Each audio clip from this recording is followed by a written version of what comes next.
I think I have all the knowledge I need to become a stronger player, but I can't quite put it all together into one cohesive game plan that I can use every single game. It's not that I'm looking for a one-size-fits-all solution to every matchup. That's never going to happen. The game wouldn't be balanced if that was the case.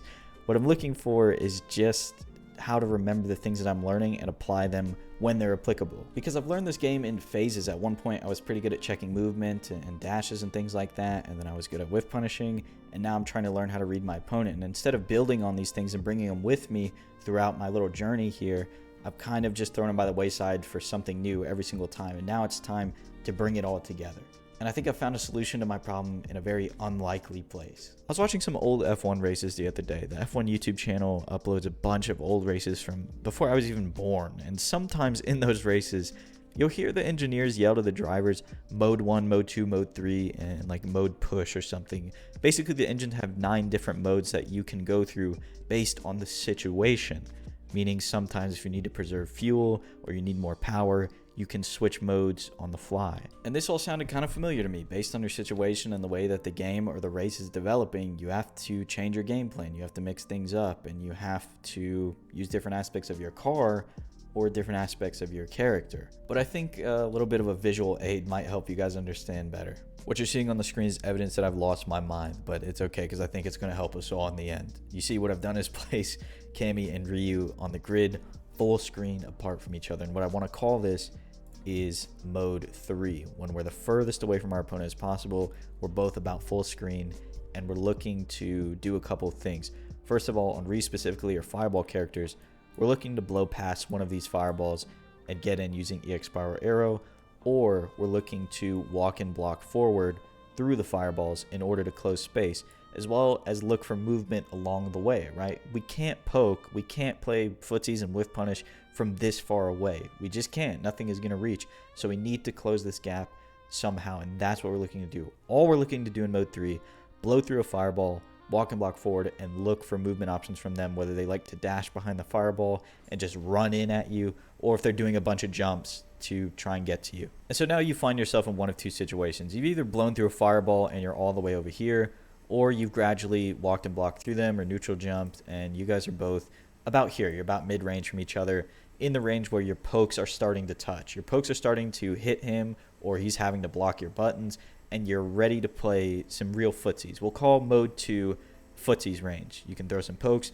you can whiff punish, you can still check dashes if he's trying to dash into mode 1 or, you know, right up against you.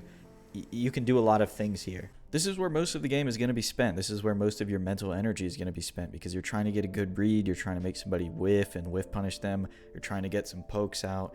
You are trying to gain an advantage and get yourself into range 1, into mode 1, where you're right up against the opponent and you can now pressure them. And you want to be at an advantage when you're in this state, because the alternative is that Ryu's at an advantage and now he's pressuring us.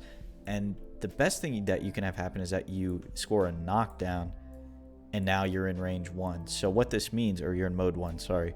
What this means is now we can think about our meaties. Now we can think about our pressure tools. Now we can think about a whole different subset of things. We can think about all the pressure stuff that we've been learning and apply it, because now it's applicable. Before it wasn't, right? Being here at mode 2, where we're throwing pokes and whiffing buttons, we're not really thinking about pressure buttons. We're thinking about pokes, and we're thinking about whiff punishing and things like that. And the situation changes a little bit when you're in mode 1, but you're in the corner. Let's say I do a block string, Ryu blocks it, and now it's kind of pushed me into this weird spot. I'm in between ranges 1 and 2. I'm in between modes 1 and 2. I don't really know what to think. I'm kind of confused.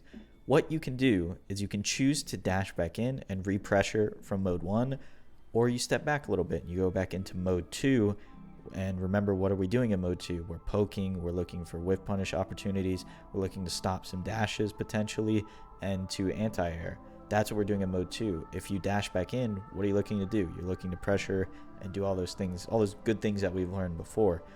It's two different choices you can make based on what your opponent's doing. If they're not checking your dashes, you can dash back in and just keep resetting pressure that way. But if they are, think about moving back and trying to cage them a little longer in that corner. Also, if they're not anti-airing, you can reset pressure that way, right? There's a couple ways to reset pressure, but if they're checking all your options when you're trying to get back at them in the corner, I suggest just moving back to mode 2 and looking to cage them for a little while longer and score some more knockdowns. I know this was kind of a weird video, but this was a way that I could explain and visualize something I've been trying to figure out to myself in a public way that you guys can benefit from as well. It's like I'm thinking out loud onto this Photoshop document, I guess, in some weird way. But I hope you enjoyed. I hope it helped you. And if it did, please consider subscribing. I'll talk to you again very soon.